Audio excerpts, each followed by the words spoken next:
সবাইকে হোলির শুভকামনা জানিয়ে আমি শুরু করতে চলেছি আমাদের ভৌত জগৎ ও তার পরিমাপ অধ্যায়ের পার্ট 3।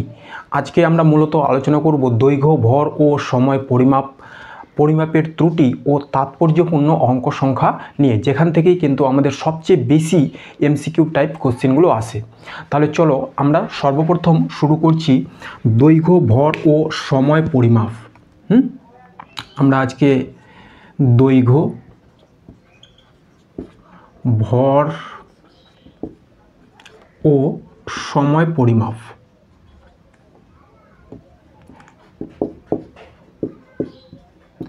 এই তিনটা বিষয় নিয়ে আলোচনা করব প্রথমে। ওকে, সর্বপ্রথম আমরা আলোচনা করছি দৈর্ঘ্য পরিমাপ।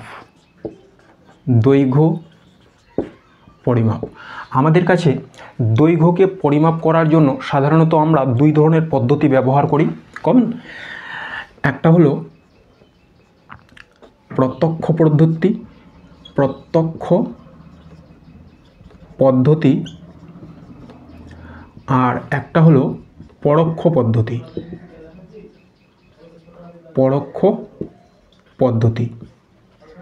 প্রত্যক্ষ পদ্ধতি কোনটা?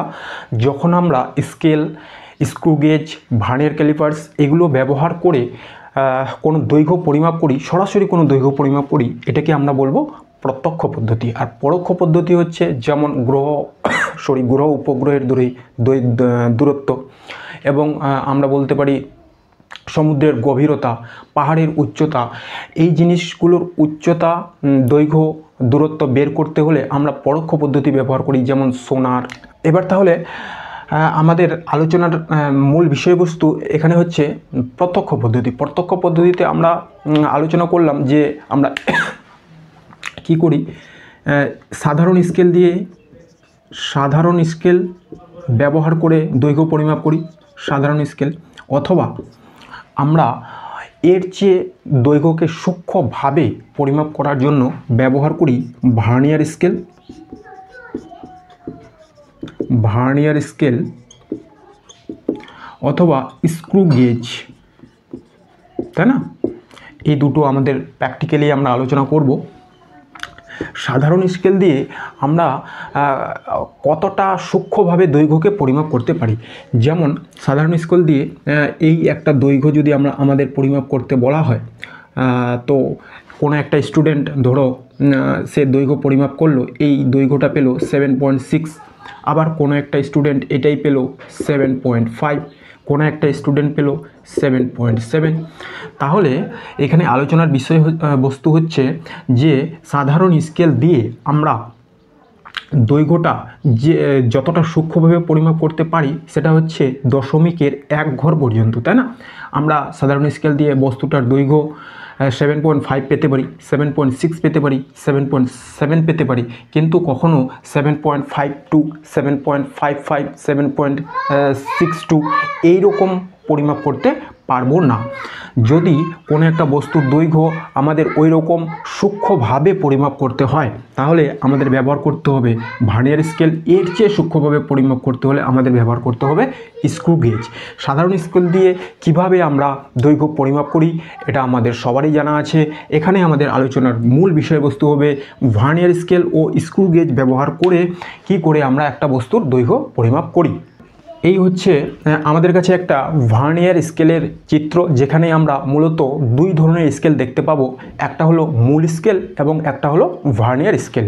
এটা যদি আমি ছবিতে এঁকে দেখাই, এই হলো আমাদের কাছে মূল স্কেল, হ্যাঁ, যেটা আমাদের সাধারণ যে স্কেল সেরকমই থাকে, আর এর উপরে একটা স্কেল থাকে যেটাকে আমরা বলবো ভার্নিয়ার স্কেল।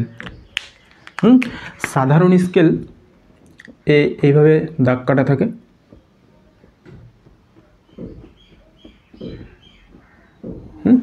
আর ভার্নিয়ার স্কেলেও কিছু দাগ কাটা থাকে।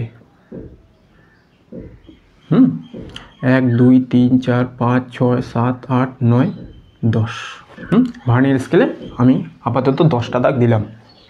আচ্ছা, এবার সাধারণ স্কেলের যে মার্কিংগুলো থাকে সেটা কিসে থাকে? সেটা থাকে এমএমে, 1 mm। প্রত্যেকটা ঘরের দৈর্ঘ্য কী থাকে? 1 mm, অথবা এটাকে আমরা বলতে পারি 0.1 সেন্টিমিটার। এবার এই সাধারণ স্কেলের দৈর্ঘ্য যদি স্কেলটা অনেক বড় হয় তাহলে 30 সেন্টিমিটার পর্যন্ত হতে পারে, 40 সেন্টিমিটার, 50 সেন্টিমিটার অথবা 1 মিটার পর্যন্ত হতে পারে। আর ছোটো স্কেলগুলোতে 15 সেন্টিমিটার পর্যন্ত হয়। আর আমাদের এই যে ভার্নিয়ার স্কেল সেটাতে এরকম কোনো ক্ষেত্রে 10টা দাগ, কোনো ক্ষেত্রে 20টা দাগ থাকতে পারে। কমন। এইবার ভার্নিয়ার স্কেলের সাহায্যে কতটা সূক্ষ্মভাবে আমরা কোনো বস্তুর দৈর্ঘ্য পরিমাপ করতে পারবো সেটাকেই আমরা বলবো ভার্নিয়ার স্থিরাঙ্ক। এই ভার্নিয়ার স্থিরাঙ্ক কি? ভার্নিয়ার স্থিরাঙ্ক হচ্ছে, তাহলে সর্বপ্রথম আমরা দেখব ভার্নিয়ার স্থিরাঙ্ক কি। এটা মূল স্কেলের, এটা হলো মূল স্কেলের এক ঘরের দৈর্ঘ্য ও ভার্নিয়ার স্কেলের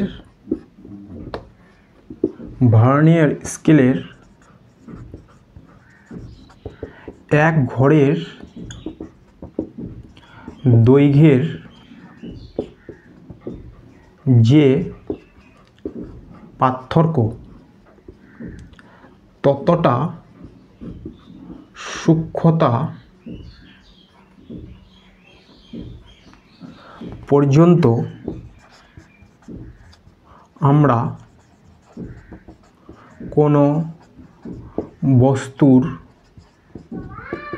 দৈর্ঘ্য পরিমাপ করতে পারি। একে ভার্নিয়ার স্থিরাঙ্ক বলা হয়। আমরা মূল স্কেলের এক ঘরের দৈর্ঘ্য জানি, মিলিমিটারে বললে 0.1 মিলিমিটার, সেন্টিমিটারে বললে 0.1 সেন্টিমিটার। এবং ভার্নিয়ার স্কেলের এক ঘরের যে দৈর্ঘ্য সেটার যা পার্থক্য হবে ততটা সূক্ষ্মতা পর্যন্ত আমরা ভার্নিয়ার স্কেল দিয়ে বস্তুর দৈর্ঘ্য পরিমাপ করতে পারবো। কমন। এবং এই ভাবে বস্তুর দৈর্ঘ্য পরিমাপ করা যায় ভার্নিয়ার স্কেলের সাহায্যে, তাকেই আমরা বলবো ভার্নিয়ার স্থিরাঙ্ক। তাহলে ভার্নিয়ার স্থিরাঙ্ক হচ্ছে মূল স্কেলের এক ঘরের দৈর্ঘ্য এবং ভার্নিয়ার স্কেলের এক ঘরের দৈর্ঘ্যের যে পার্থক্য তাকে বলবো আমরা ভার্নিয়ার স্থিরাঙ্ক। কিভাবে আমরা এই ভার্নিয়ার স্থিরাঙ্কটা বের করব? আমাদের মূল স্কেলের এক ঘরের দৈর্ঘ্য জানা আছে 1 mm অথবা 0.1 সেন্টিমিটার।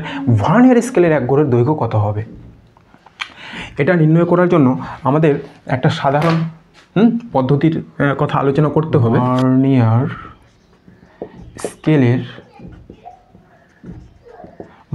স্কেলের y ঘর সমান হলো মূল স্কেলের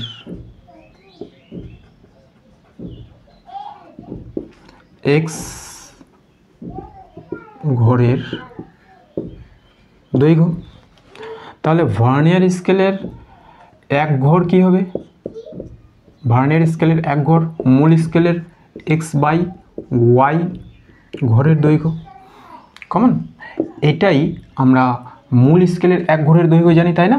ওই যে 0.1 mm অথবা 0.1 সেন্টিমিটার। তাহলে এটা হয়ে গেল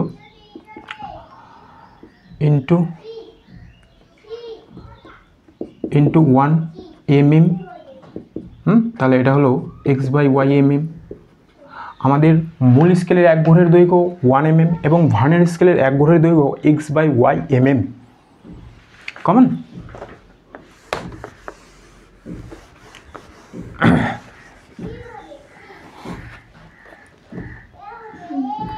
এবারে ভার্নিয়ার স্থিরাঙ্ক হলো, তাহলে ভার্নিয়ার স্থিরাঙ্ক এটাকে আমরা বলবো VC। মূল স্কেলের এক ঘরের দৈর্ঘ্য, মূল স্কেলের এক ঘরের দৈর্ঘ্য মাইনাস ভার্নিয়ার স্কেলের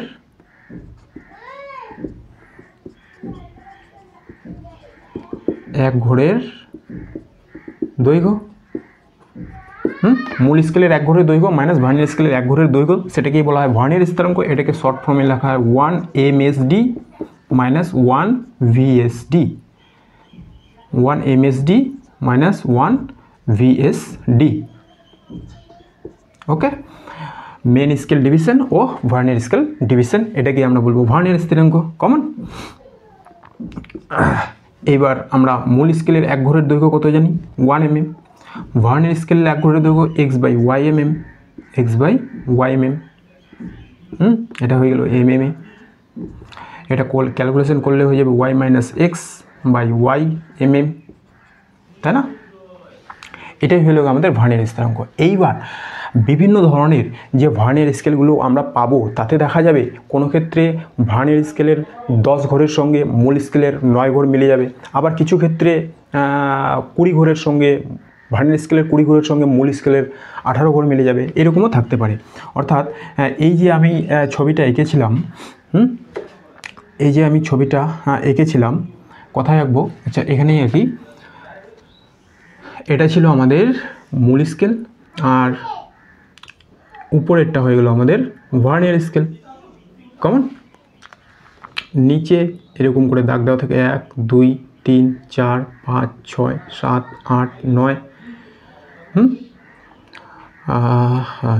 এখানে দিলাম 9 10 11 12 13, এরকম করে দাগ দেওয়া থাকে। হ্যাঁ, এটা হচ্ছে mm এ আছে, প্রত্যেকটা ঘর 1 mm।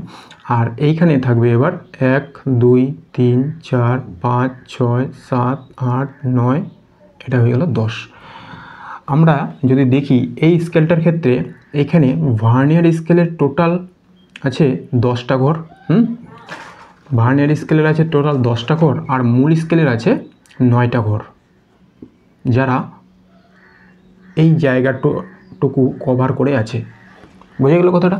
মানে আমাদের এই জায়গাতে মূলত ভার্নিয়ার স্কেলের 10টা ঘরের সঙ্গে মূল স্কেলের 9টা ঘর মিলেছে। সাধারণত আমাদের ল্যাবে যে ধরনের ভার্নিয়ার স্কেলগুলো থাকবে এরকমই হয়ে থাকবে যে 10টা ঘরের সঙ্গে 9টা ঘর মিলবে। যদি আলাদা হয় তাও কোনো অসুবিধা নেই। আমরা এই যে কথাটা লিখেছি ভার্নিয়ার স্কেলের y ঘর মূল স্কেলের x ঘর এর দৈর্ঘ্য সমান, এটাই হচ্ছে সেটা। এইখানে x বলতে যেটা মূল স্কেল ডিভিশন যেটা সেটা x, আর ভার্নিয়ার স্কেল যেটা সেটা হলো y।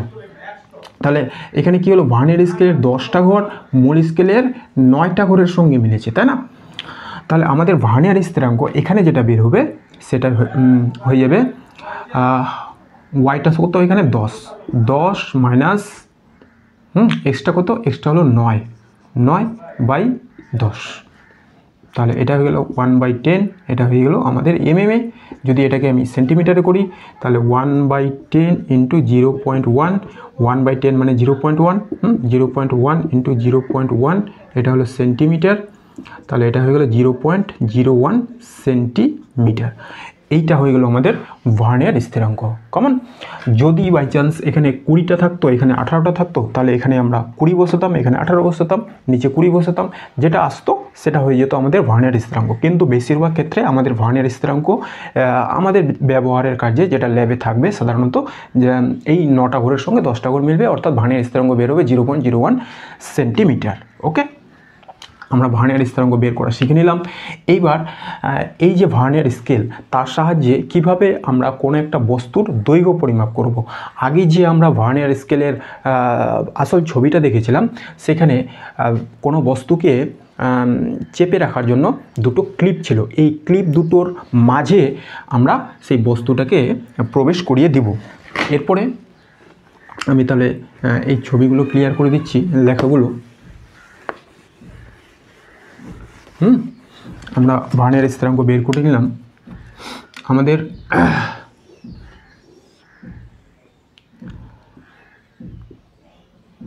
এইরকম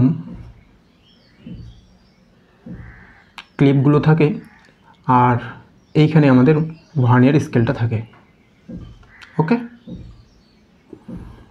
এটা হলো আমাদের ভার্নিয়ার স্কেল, আর এটা হলো আমাদের মূল স্কেল। ওকে, এইখানে হচ্ছে কোনো একটা বস্তুকে প্রবেশ করিয়ে দেওয়া হবে। এখানে আমাদের টাইট করার ব্যবস্থা থাকে, ভালো রকম টাইট করে দিয়ে আমরা মূল স্কেল পার্ট এবং ভার্নিয়ার স্কেল পার্ট নেব।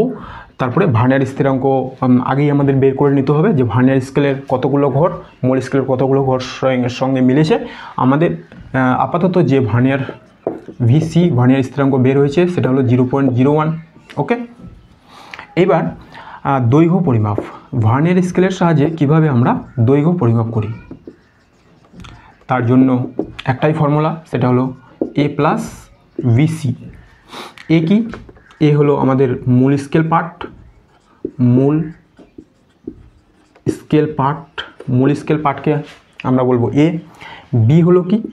বি হলো vernier scale part, vernier scale part. কীভাবে স্যার নিব এই ভার্নিয়ার স্কেল পার্ট? সেটা নিতে গেলে আমাদের কি করতে হবে, এই যে ভার্নিয়ার স্কেলে আছে, ভার্নিয়ার স্কেলের যে ঘর মূল স্কেলের সঙ্গে পুরোপুরি মিলে যাবে সেই ঘরটাকে আমাকে কাউন্ট করতে হবে। ভার্নিয়ার স্কেলের যে ঘর মূল স্কেলের যে ঘরের সঙ্গে মিলবে সেই ঘরটাকে আমাদের কাউন্ট করতে হবে। ভার্নিয়ার স্কেলের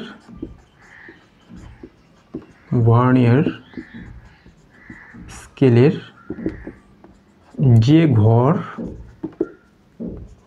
মূল স্কেলের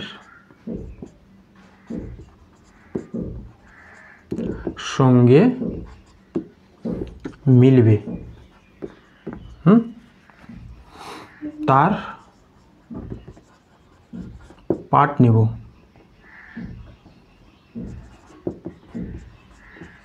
কমন। এবং সি হলো ভার্নিয়ার স্থিরাঙ্ক, সি হলো ভার্নিয়ার স্থিরাঙ্ক।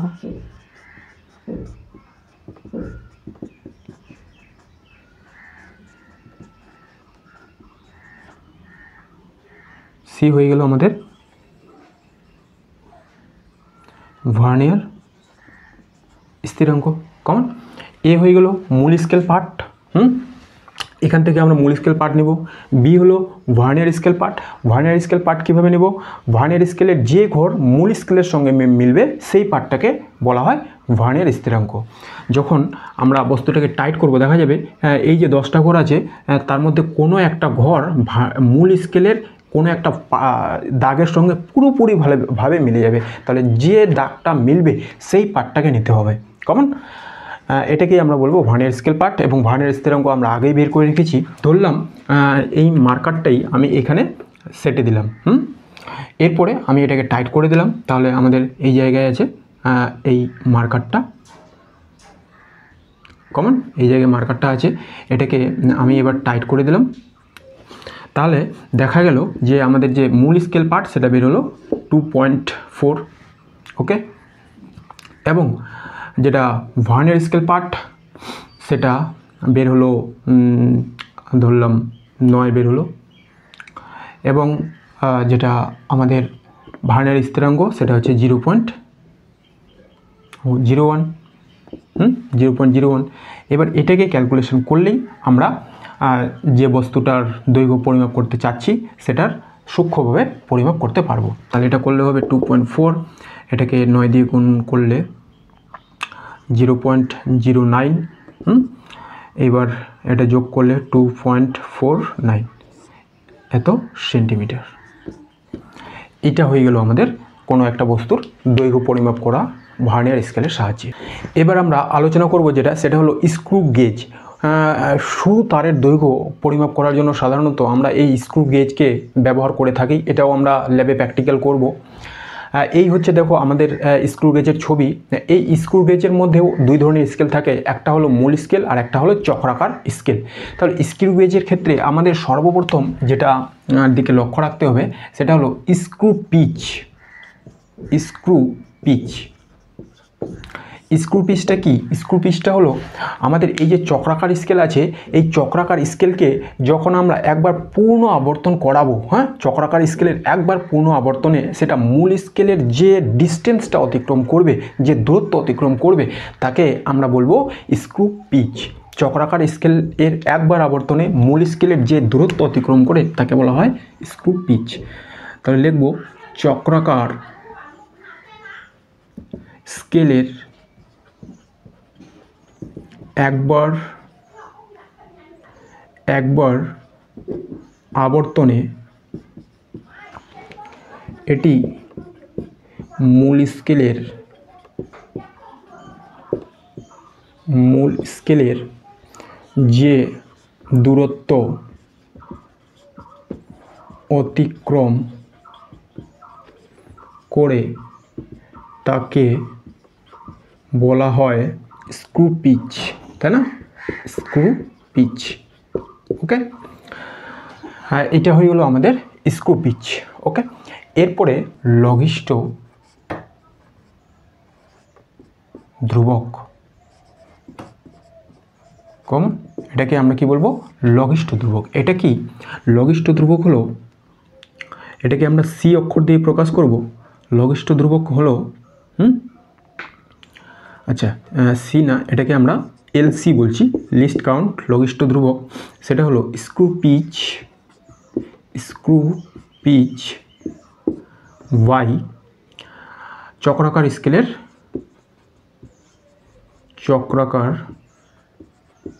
স্কেলের মোট পাক সংখ্যা।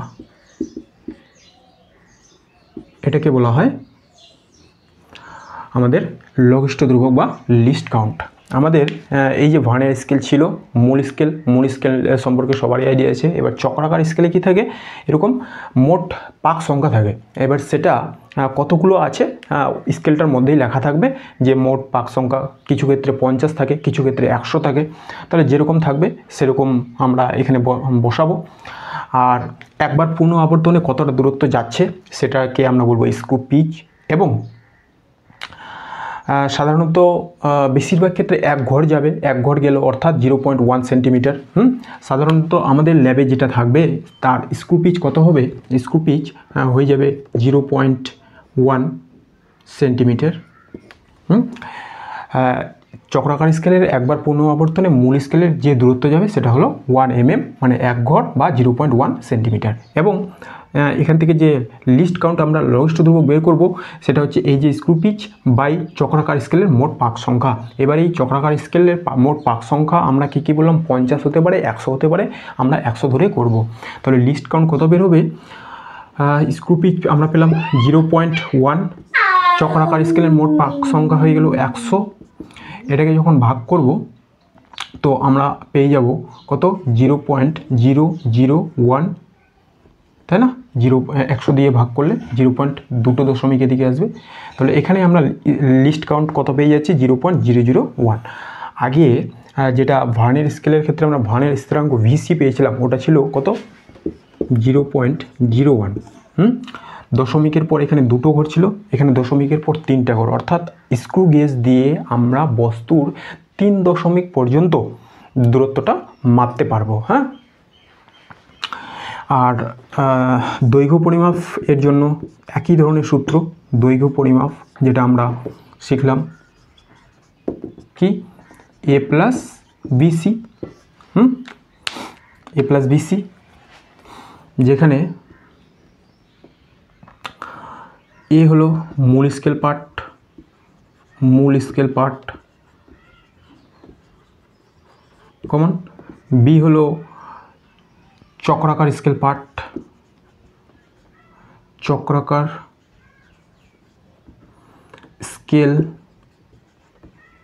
পার্ট, আর সি যেটা সেটা হলো এই লিস্ট কাউন্ট। এটা হলো লঘিষ্ঠ ধ্রুবক।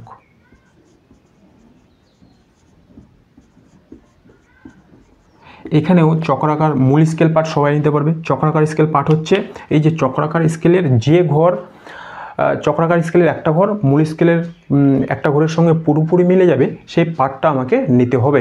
কমন, যেমন একটা উদাহরণ আমি এখানে লিখছি, সেটা হলো ধরলাম আমাদের এই যে এল দৈর্ঘ্য, অতএব এল ইজিক্যাল টু এ যেটা সেটা আমাদের বের হলো 1.4। এবং চক্রাকার স্কেল যেটা বের হলো সেটা হলো 37। এবং লিস্ট কাউন্ট আমরা বের করেছি 0.001। ওকে, এটা কিসে বের হবে? সেন্টিমিটারে। এটা ক্যালকুলেশন করলে হয় 1.437 সেন্টিমিটার। এটা গেল আমাদের স্ক্রু গেজের সাহায্যে কোনো বস্তুর দৈর্ঘ্য পরিমাপ করা, অর্থাৎ সাধারণত আমরা সরু তারের ব্যাস পরিমাপ করে থাকি এই স্ক্রু গেজকে ব্যবহার করে। ওকে, আমরা দৈর্ঘ্য পরিমাপ দেখে নিলাম, ভর পরিমাপ ও সময় পরিমাপ। ভর পরিমাপ করার জন্য আমরা সাধারণত ভর পরিমাপ করার জন্য আমরা কি ব্যবহার করি? সাধারণ তুলা যন্ত্র, স্প্রিং তুলা যন্ত্র, তাই না? সাধারণ তুলা যন্ত্র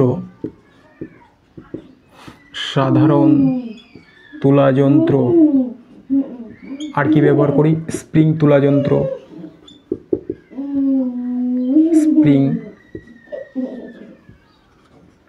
যন্ত্র, আর ব্যবহার করি হচ্ছে ওয়েট ব্যালেন্স,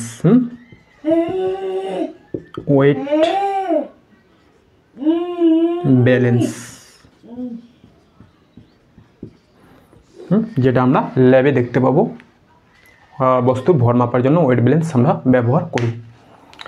এরপরে সময় পরিমাপ।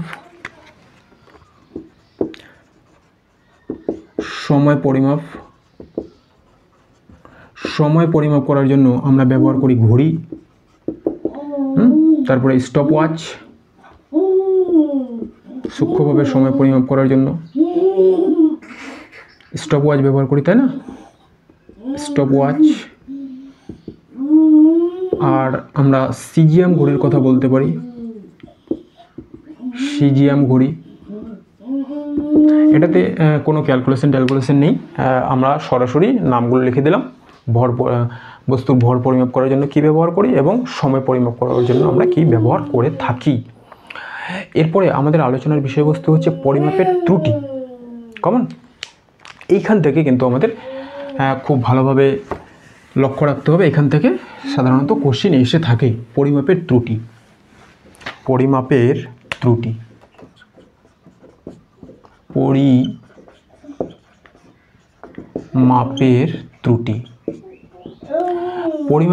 ত্রুটি অর্থাৎ আমরা যখনই কোনো বস্তুর দৈর্ঘ্য ভর সময় পরিমাপ করব, এতে বিভিন্ন কারণে ত্রুটি এসে থাকে। ত্রুটি সাধারণত যান্ত্রিক কারণে হতে পারে, ব্যক্তিগত কারণে হতে পারে, অবিন্যস্ত কারণে হতে পারে।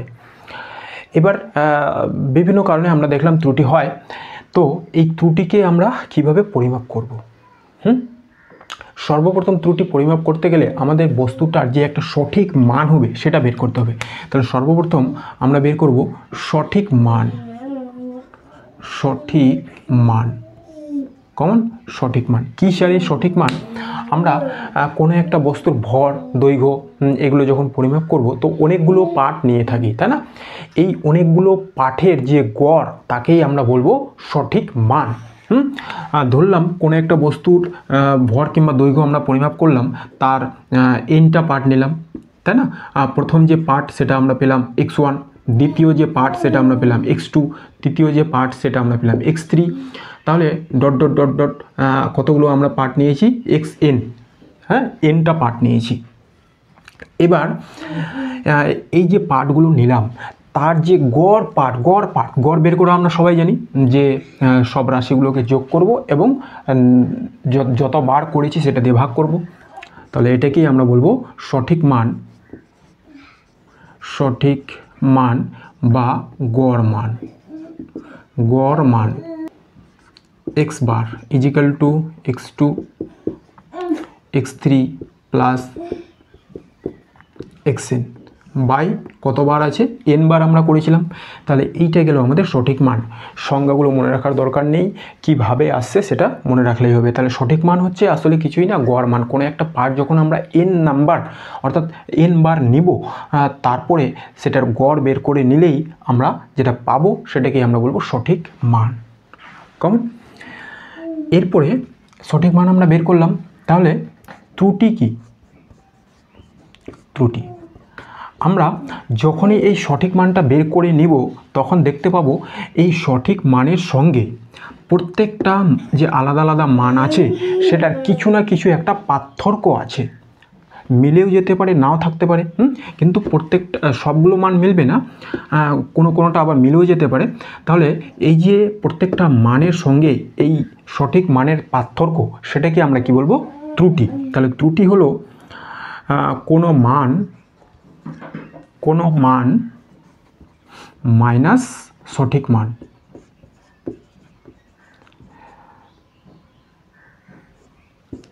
এর পার্থক্য। কোন অর্থাৎ এই ত্রুটিকে সঠিক মানের পার্থক্য। হ্যাঁ, এটাকে আমরা কিভাবে লিখব? x1 minus x bar. আবার এটার সঙ্গে বের করলে সিমিলারলি আমরা বলতে পারি x2 মাইনাস এক্স বার। এইবার এই ত্রুটি আমরা প্রত্যেকটার জন্য আলাদা আলাদা ত্রুটি পাবো। x1 এর সঙ্গে সঠিক মানের পার্থক্য আলাদা হবে, x2 এর সঙ্গে আলাদা হবে, x3 এর সঙ্গে আলাদা হবে, প্রত্যেকটার সঙ্গে আলাদা আলাদা হবে। তাহলে আমাদের এখানে বের করতে হবে গড় ত্রুটি। গড় ত্রুটি, গড় ত্রুটিকে আমরা ই বার দিয়ে প্রকাশ করব। সেটা হবে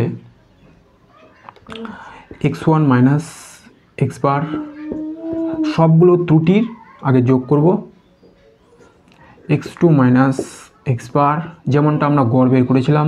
এবার ত্রুটিগুলো শুধু লিখছি, x3 মাইনাস এক্স বার, এটা প্রথম ত্রুটি, এটা দ্বিতীয় ত্রুটি, এটা তৃতীয় ত্রুটি। এরকম করতে করতে আমরা xn মাইনাস এক্স বার, এইখানে যে ত্রুটিটা পাবো, কতবার আমাদের টোটাল আছে? n বার। এটা হয়ে গেল আমাদের গড় ত্রুটি, কমন। তাহলে কোনো একটা ভৌত রাশির মান যখনই আমরা লিখব, সঙ্গে তার ত্রুটিটাও লিখতে হবে। অর্থাৎ কিভাবে কোনো একটা ভৌত রাশির মান লিখতে হয়? ভৌত রাশির মান, ভৌত রাশির মানকে আমরা যখনই লিখব তখন লিখব এ তার আসল মান, এবার প্লাস মাইনাস ত্রুটি। এই যে যেটা গড় ত্রুটি দেওয়া আছে সেটা। এইভাবে কোনো একটা ভৌত রাশির মানকে লিখব। অর্থাৎ ভৌত রাশির মান এ তো হতে পারে, সঙ্গে ই যেটা দেওয়া আছে, হ্যাঁ, সেটা হলো যে আমাদের গণনার ক্ষেত্রে ওই অতটুকু বেশি বা কম হতে পারে। এটাকেই এইভাবেই আমরা ভৌত রাশির মানকে প্রকাশ করব। এরপরে আমরা দেখে নিব ভগ্নাংশ ত্রুটি কী। ভগ্নাংশ ত্রুটি, ভগ্নাংশ ত্রুটি কি? এই যে আমরা গড় ত্রুটি পেলাম এবং একটা সঠিক মান পেয়েছিলাম, তাই না? এটা হলো সঠিক মান। এই দুটোর যে অনুপাত, অর্থাৎ আমাদের এই গড় ত্রুটি, যেটাকে আমি ই বললাম আপাতত, ই, আর আমাদের যে সঠিক মান এক্স, এটার যে অনুপাত, সেটাকেই আমরা বলবো ভগ্নাংশ ত্রুটি। অর্থাৎ গড় ত্রুটি এবং সঠিক মান, বা এটাকে আমরা গড় মান বলতে পারি। অর্থাৎ গড় ত্রুটি, গড় মান, এর যে অনুপাত, তাকেও আমরা ভগ্নাংশ ত্রুটি বলবো। আর শতকরা ত্রুটি কি? একে 100 দিয়ে গুণ করব। অর্থাৎ যেটা ভগ্নাংশ ত্রুটি পেয়েছি সেটাকে 100 দিয়ে গুণ করে দিলে আমরা পেয়ে যাব আমাদের শতকরা ত্রুটি। তাহলে এইভাবে আমরা ত্রুটির গণনা করতে পারি। এবার আমরা আলোচনা করে নিব, যদি কোনো একটা ভৌত রাশির মান যোগ রূপে থাকে, অর্থাৎ কোনো একটা সমীকরণ যোগ রূপে থাকে, বিয়োগ রূপে থাকে, ভাগ রূপে থাকে, গুণ রূপে থাকে, বা কোনো একটা রাশি ঘাতযুক্ত থাকে, তাহলে কিভাবে আমরা ত্রুটির গণনা করব, যেখান থেকেই কিন্তু কোশ্চেনগুলো হয়। এরপর আমরা আলোচনা করব, সেটা হলো যদি কোনো সমীকরণ, যোগ বা বিয়োগ, যদি কোনো সমীকরণ যোগ বা বিয়োগ রূপে থাকে, কমন, যেমন ধরলাম a = দেওয়া আছে x প্লাস ওয়াই, অথবা a = দেওয়া আছে x মাইনাস ওয়াই। তাহলে ওই যে আমাদের সমীকরণটা, যার আমাদের এ পরিমাপে কতটা ত্রুটি হবে সেটা বের করতে হবে। সেটা যোগ রূপে থাকুক কিংবা বিয়োগ রূপে থাকুক, ত্রুটি সবসময় বাড়বে। তাহলে এ পরিমাপ করতে গেলে আমাদের এক্স পরিমাপ করতে হবে, ওয়াই পরিমাপ করতে হবে, এক্স পরিমাপ করতে হবে, ওয়াই পরিমাপ করতে হবে। তাহলে এক্স পরিমাপের জন্য ত্রুটি হতে পারে, ওয়াই পরিমাপের জন্য ত্রুটি হতে পারে। এতে মোট যে ত্রুটি সেটা তো বাড়লো, তাই না? তাই সমীকরণটা যোগরূপে থাকুক কিংবা বিয়োগ রূপে থাকুক, ত্রুটি সবসময়ই বাড়বে। আমরা সরাসরি বের করব যেটা পার্সেন্টেজ অফ ত্রুটি, মানে শতকরা ত্রুটি, পার্সেন্টেজ অফ এ পরিমাপে যেটা ত্রুটি, সেটা কত হবে? সেটা হবে এই এক্স পরিমাপের ত্রুটি প্লাস ওয়াই পরিমাপের ত্রুটি, আর মোট যে মান এক্স প্লাস ওয়াই এর সঙ্গে 100, এটা হয়ে গেল আমাদের শতকরা ত্রুটি। কমন এক্স পরিমাপের ত্রুটি, ওয়াই পরিমাপের ত্রুটি, নিচে মোট যে মান সেটা এক্স প্লাস ওয়াই আর ইন্টু 100। ওকে, 2 নম্বর হয়ে গেল, যদি কোনো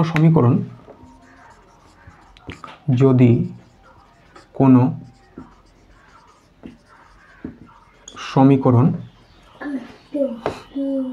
গুণ বা ভাগ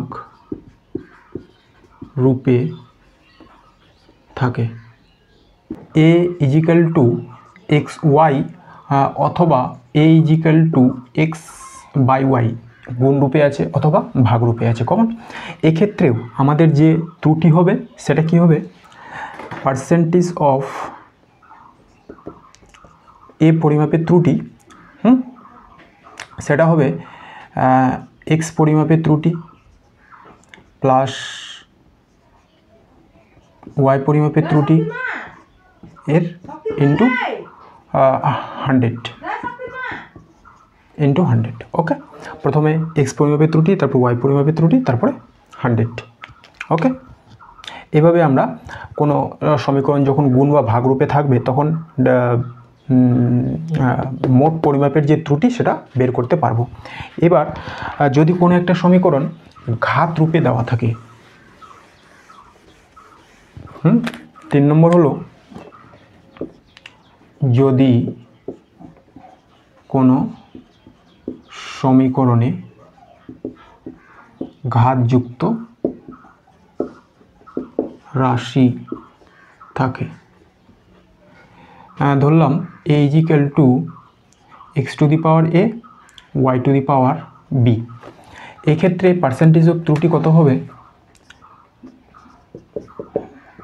সেটা হলো ঘাতটা চলে আসবে কোথায়, প্রথমে, এবং বাকি delta x by x plus b, ঘাতটা চলে আসলো সামনে, delta y by y into 100, এটা হয়ে গেল আমাদের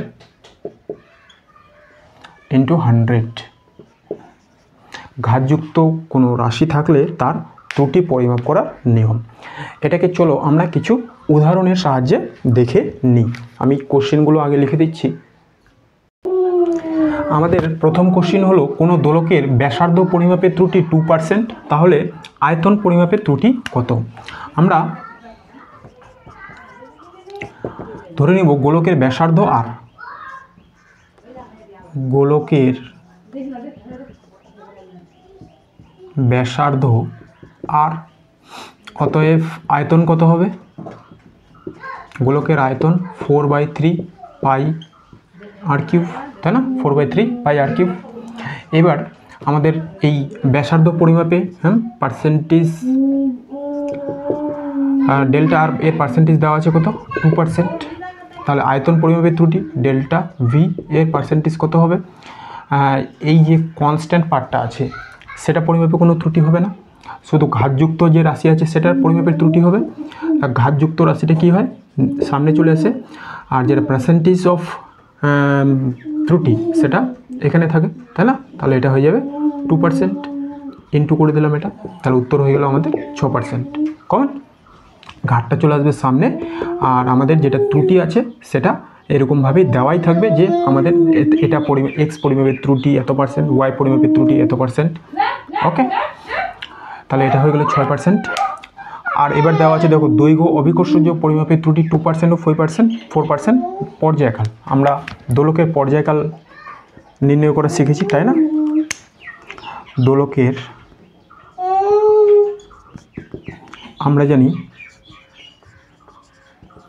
আমরা জানি দোলকের পর্যায়কাল কত হয়, পর্যায়কাল t ইজিক্যাল টু 2π√L/g। কারণ এটাকে আমরা বলতে পারি 2π L two the power half এবং g two the power half. এবার দেখো সমীকরণটা কি আছে, ঘাতযুক্ত আছে, সঙ্গে ভাগ রূপে আছে, কোনো ব্যাপার নেই। সেটা 2% আর 4% দেওয়াই আছে। অতএব পর্যায়কাল ডেল্টা টি পার্সেন্টেজ কত হবে, ঘাটটা কোথায় আসবে, সামনে হাফ, এল পরিমাপের ত্রুটি 2%, এখানে বসলো 2%, প্লাস জি পরিমাপের ত্রুটি, এটা হলো হাফ ইন্টু 4%, জি পরিমাপের ত্রুটি 4%, তাহলে উত্তর হয়ে গেল এখানে 1%, এখানে থাকবে প্লাস 2%, তাহলে উত্তর হয়ে গেল 3%। এইভাবে আমরা পরিমাপের যে ত্রুটি সেই এই যে অঙ্কগুলো যেগুলো আমাদের পরীক্ষায় আসতে দেখা গেছে তার সমাধান করতে পারি। এবার আমরা চলে যাব আমাদের লাস্ট টপিক, সেটা হচ্ছে তাৎপর্যপূর্ণ অঙ্ক সংখ্যা। কেমন? এরপর তাহলে আমরা আলোচনা শুরু করছি তাৎপর্যপূর্ণ অঙ্ক সংখ্যা নিয়ে। কি স্যার এই তাৎপর্যপূর্ণ অঙ্ক সংখ্যা?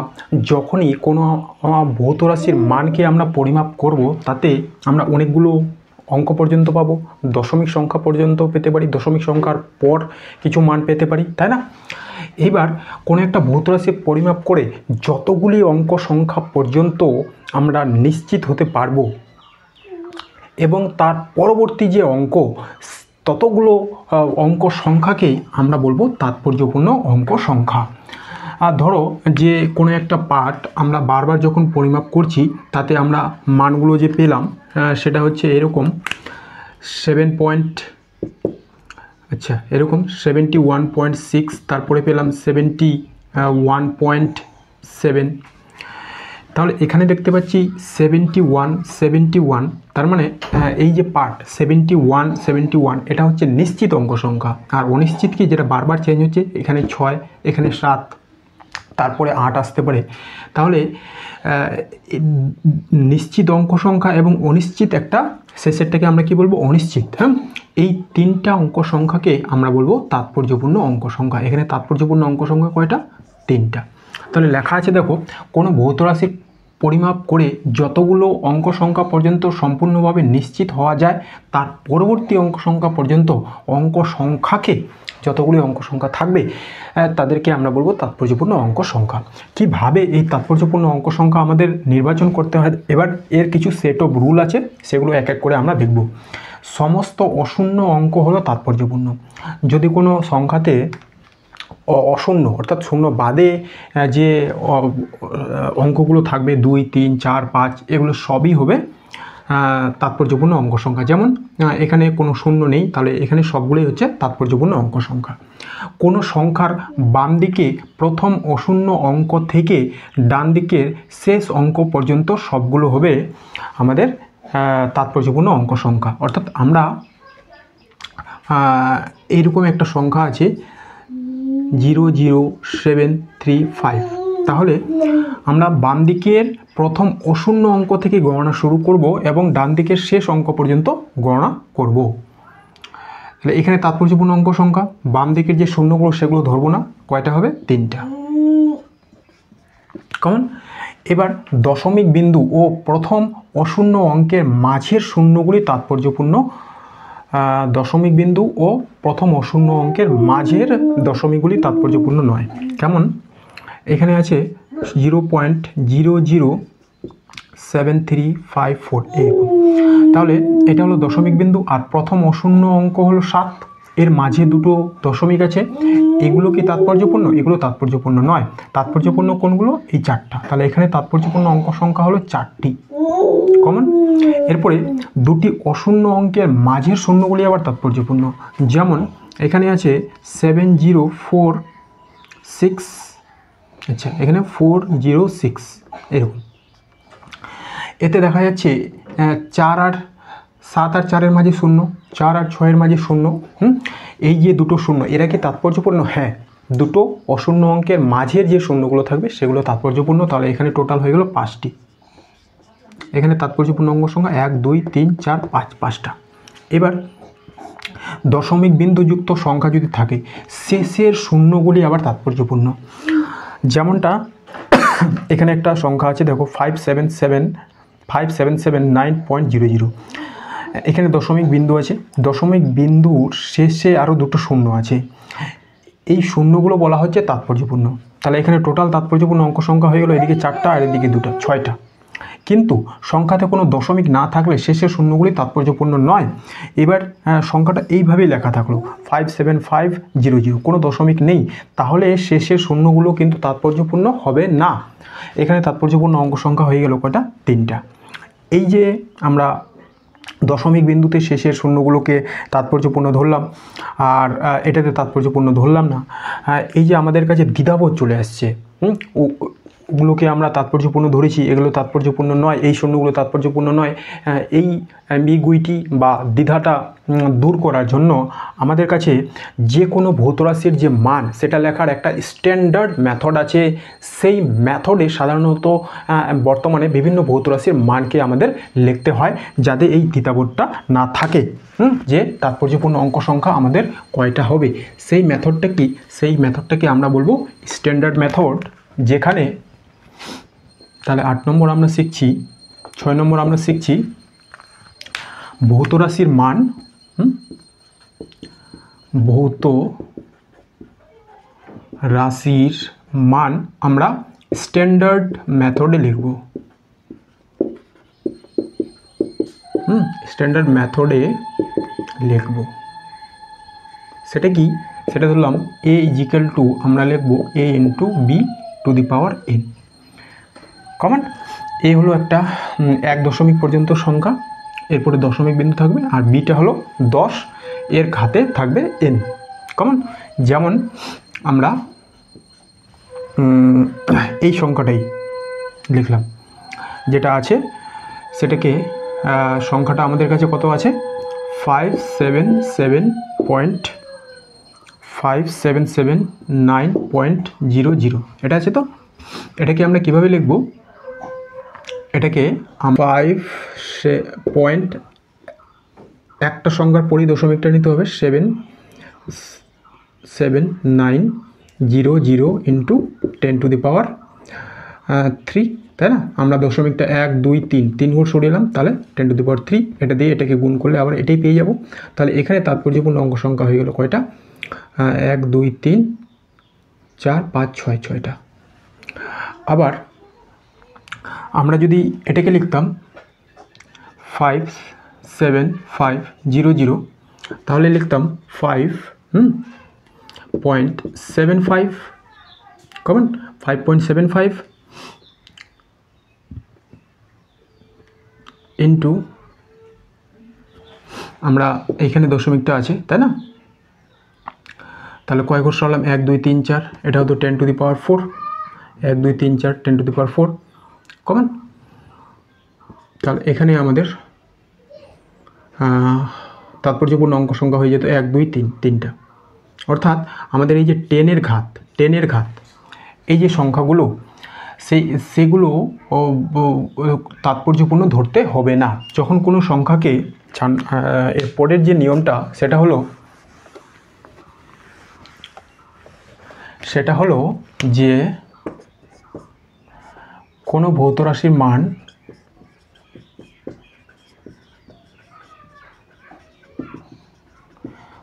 দশ এর কোনো ভৌত রাশির মানে 10 এর ঘাত থাকলে সেটা তাৎপর্যপূর্ণ নয়।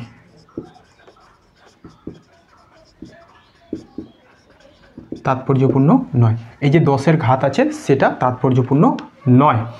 এবার এখানে আমরা দেখতে পাচ্ছি এখানে তাৎপর্যপূর্ণ অঙ্ক সংখ্যা 6টা। অর্থাৎ আমাদের যে সংখ্যার লেখার নিয়ম সেটা হলো এই যে শেষের দুটো শূন্য এখানে আমি এক্সট্রা নিয়েছি, সেটাকে আমাকে লিখতেই হবে না, আমাকে এইভাবে আসলে লিখতে হবে ইন্টু আমরা কয় করে দশমিকটা সরিয়েছি ইন্টু 10⁻³ কমন। তাহলে এখানে তাৎপর্যপূর্ণ অঙ্ক সংখ্যা এই হিসাবে হয়ে যেত 4টি। আমরা এইভাবে কোনো সংখ্যাকে লিখবই না যাতে আমাদের কনফিউশন আসে। আমরা এইভাবে কোনো সংখ্যাকে লিখবই না, আমরা লিখব কীভাবে? এইভাবে লিখব 5.75 × 10⁻⁴। এটাকে কীভাবে লিখব? এই সংখ্যাটাকে আমরা এইভাবে লিখব 5.779 × 10⁻³ এইভাবে লিখব, যাতে আমাদের এই দশমিক বিন্দুর পরে যে দুটো শূন্য আছে সেটা তাৎপর্যপূর্ণ হবে কি না, এখানে দশমিক নেই শেষে দুটো শূন্য আছে সেটা তাৎপর্যপূর্ণ হবে কি না, সেই কনফিউশনে আমরা যাবই না। আমরা সংখ্যাটাকেই এভাবে লিখব a × b⁴n এই ফর্মে। তাহলে আমরা এই যে দ্বিধাবোধ আমাদের মধ্যে সৃষ্টি হয়েছে সেটা আর সৃষ্টি হবে না। কমন।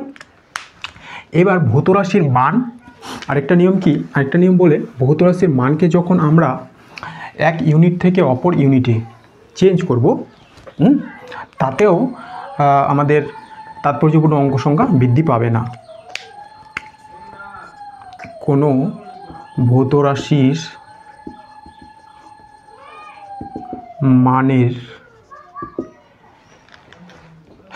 একক পরিবর্তন করলে, কোনো ভৌত রাশির মানের একক যদি পরিবর্তন করি, তাতে তাৎপর্যপূর্ণ অঙ্ক সংখ্যা বৃদ্ধি পাবে না। ওকে, যেমন এখানে লেখা আছে, মনে করো 105 কেজি, এটাকে আমি গ্রামে প্রকাশ করলাম, 105 ইন্টু 3টা 0। তাহলে এখানে তাৎপর্যপূর্ণ অঙ্ক সংখ্যা 1 2 3 4 5 6 6টা হওয়া উচিত ছিল, এত গ্রাম। আসলে এটাকে আমরা কি লিখব, এইভাবে, তাই না? 1.05 ইন্টু, এগুলো তো তাৎপর্যপূর্ণই না, শূন্যগুলো। এখানে তাৎপর্যপূর্ণ অঙ্ক সংখ্যা 3, এখানেও তাৎপর্যপূর্ণ অঙ্ক সংখ্যা 3, তাই না? আর এটাকে আমরা দশমিকটা এখানে ছিল, তাহলে কয় ঘর সরিয়েছি, ইন্টু 10 টু দি পাওয়ার 1 2 3 4 5 5টা 10 টু দি পাওয়ার 5। তাৎপর্যপূর্ণ অঙ্ক সংখ্যা এখানেও কয়টা হয়ে যাবে, 3টা। আমরা এইভাবে লিখব। কেমন? এবার এখানে এই যে শূন্যগুলো বৃদ্ধি পেয়েছে, তাতে মনে হতে পারে যদি এই নিয়মটা আমাদের না জানা থাকতো, তাহলে এখানে আমরা 6টা তাৎপর্যপূর্ণ সংখ্যা লিখে দিতে পারতাম, কিন্তু আমরা এইভাবে লিখব না। আমরা কীভাবে লিখব, স্ট্যান্ডার্ড মেথডে। তখন আমরা দেখতে পাবো তাৎপর্যপূর্ণ অঙ্ক সংখ্যা কয়টা হয়েছে, 3টা। কমন। অর্থাৎ একক চেঞ্জ করলেও তাৎপর্যপূর্ণ অঙ্ক সংখ্যা বৃদ্ধি পাবে না। এরপরে আমরা আলোচনা করছি তাৎপর্যপূর্ণ অঙ্ক সংখ্যার 8 নম্বর নিয়ম। সেটা হচ্ছে, যদি কোনো ভৌত রাশির মানের মধ্যে গুণ বা ভাগ এই টার্মগুলো থাকে, তাহলে উত্তরটা আমরা কিভাবে লিখব। তখন উত্তরটা লেখার জন্য গুণ বা ভাগের মধ্যে যে রাশিগুলো থাকবে, তার যে রাশিটির তাৎপর্যপূর্ণ অঙ্ক সংখ্যা সবচেয়ে কম, উত্তরটা আমাদের সেই অনুযায়ী আসন্ন মানে লিখতে হবে। কমন। তাহলে আমরা কি লিখব, যদি কোনো ভৌত রাশি মান অন্য কোনো রাশির মানের গুণ বা ভাগ রূপে থাকে, তবে যে রাশির তাৎপর্যপূর্ণ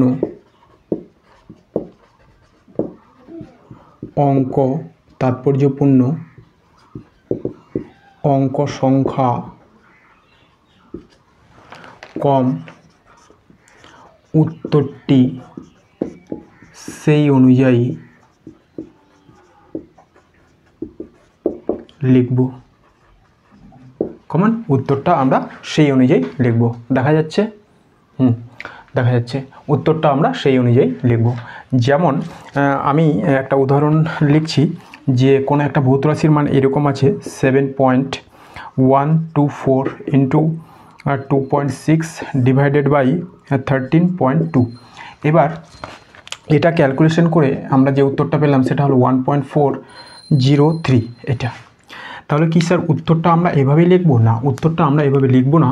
এই নিয়ম অনুযায়ী কী বলা হয়েছে, যদি কোনো ভৌত রাশির মান অন্য কোনো ভৌত রাশির মানের গুণ বা ভাগ এই রূপে থাকে, তাহলে যে রাশিটিতে তাৎপর্যপূর্ণ অঙ্ক সংখ্যা সবচেয়ে কম, উত্তরটা সেই অনুযায়ী লিখতে হবে এবং আসন্ন মানে লিখতে হবে।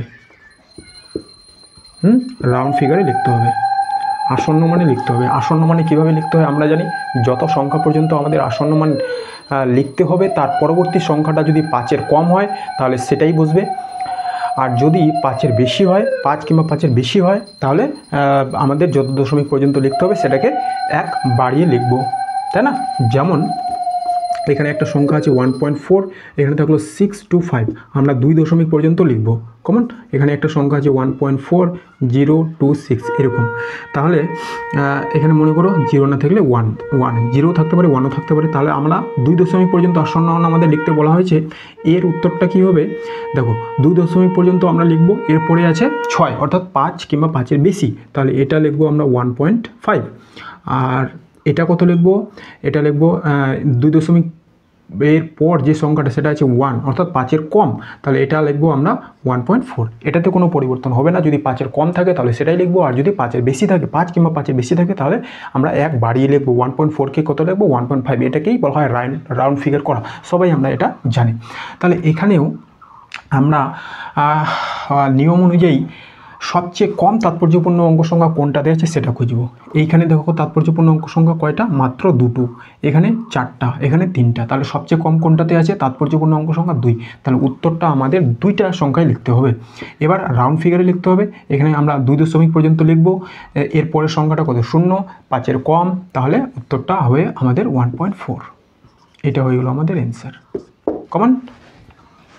তারপরে আমরা 9 নম্বর নিয়মে চলে গেলাম। 9 নম্বর নিয়ম কি বলছে, যদি কোনো ভৌত রাশির মানের মধ্যে সেটি অন্য কোনো ভৌত রাশির দ্বারা যোগ কিংবা বিয়োগ রূপে থাকে, তাহলে দশমিক বিন্দুর পর যে ভৌত রাশিটিতে সবচেয়ে কম তাৎপর্যপূর্ণ অঙ্ক সংখ্যা থাকবে, আমরা উত্তরটা সেই অনুযায়ী লিখব।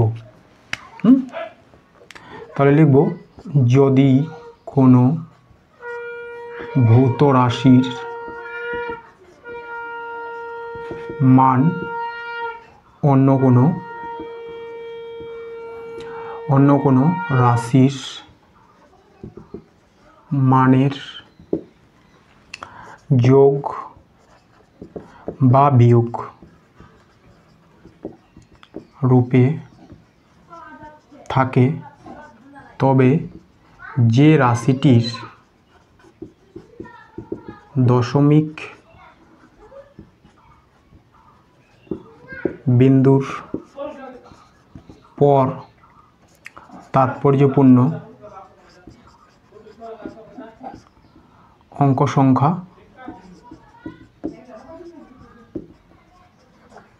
কম, উত্তরটি সেই অনুযায়ী লিখব। ওকে, যদি কোনো ভৌত রাশির মান অন্য কোনো ভৌত রাশির মানের যোগ বা বিয়োগ রূপে থাকে, তাহলে যে রাশিটির দশমিক বিন্দুর পরে তাৎপর্যপূর্ণ অঙ্ক সংখ্যা সবচেয়ে কম, উত্তর আমরা সেই অনুযায়ী লিখব।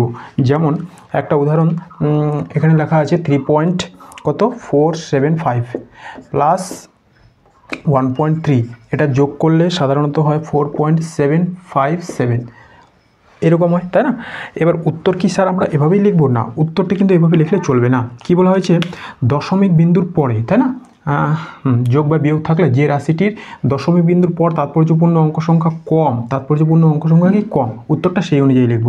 এখানে দশমিক বিন্দুর পর তাৎপর্যপূর্ণ অঙ্ক সংখ্যা 1টা, এখানে 3টা, তাহলে উত্তরটা আমাদের দশমিক বিন্দুর পর 1 দশমিক পর্যন্ত লিখতে হবে এবং আসন্ন মানে লিখতে হবে। তাহলে এটার উত্তর হয়ে যাবে 4.8, 1 দশমিক পর্যন্ত লিখব 4.8। ওকে, এই গেল আমাদের তাৎপর্যপূর্ণ অঙ্ক সংখ্যার সমস্ত ডিটেলস। এরপরে ছোট্ট দুটো টপিক আমরা আলোচনা করে নেব। এরপর আমরা আলোচনা শুরু করছি পরিমাপের সঠিকতা ও সূক্ষ্মতা নিয়ে। পরিমাপের সঠিকতা, অ্যাকুরেসি এবং পরিমাপের সূক্ষ্মতা নিয়ে। এটা কি স্যার? এটা হচ্ছে আমাদের কাছে যে যন্ত্রটা উপস্থিত আছে সেটার দিয়ে আমরা কোনো একটা বস্তুর ধরলাম দৈর্ঘ্য আমরা পরিমাপ করব, যেটার প্রকৃত মান আমাদের কাছে জানা আছে, সেটা হচ্ছে 100 সেন্টিমিটার। এবার আমি যে যন্ত্রটা আমার কাছে আছে সেটা দিয়ে যখন ওই বস্তুটাকে পরিমাপ করছি, সেটা সঠিক পরিমাপের কতটা কাছাকাছি পাচ্ছি, সেটাকে আমরা বলবো পরিমাপের সঠিকতা। ধরো আমরা পেলাম কত 92 সেন্টিমিটার, একবার পরিমাপ করে পেলাম 94 সেন্টিমিটার, এইভাবে। তাহলে আমাদের বস্তুটার প্রকৃত দৈর্ঘ্য 100 সেন্টিমিটার, আমরা পাচ্ছি 92, 94 এরকম, তাহলে অনেকটা কম পাচ্ছি, তাই না? তাহলে আমরা বলবো যে যন্ত্রটির সঠিকতা ভালো নেই। ভালো যন্ত্র হলে আমাদের যে সঠিক মান তার একদম নিকটে আমরা মান পেতাম, তাই না? 99, 99 পয়েন্ট সামথিং এরকম মান যদি পেতাম, তাহলে আমরা বলতাম যে যন্ত্রটার সঠিকতা ভালো। এবার সূক্ষ্মতা বলতে কী বোঝায়, আমাদের কাছে যে যন্ত্র আছে সেই যন্ত্র দিয়ে যখন আমরা বারে বারে পরিমাপ করছি, সেই পার্টগুলো যদি আমরা যত কাছাকাছি পেয়ে থাকি, তাহলে আমরা বলবো যে যন্ত্রটির সূক্ষ্মতা ভালো, প্রিসিশন ভালো।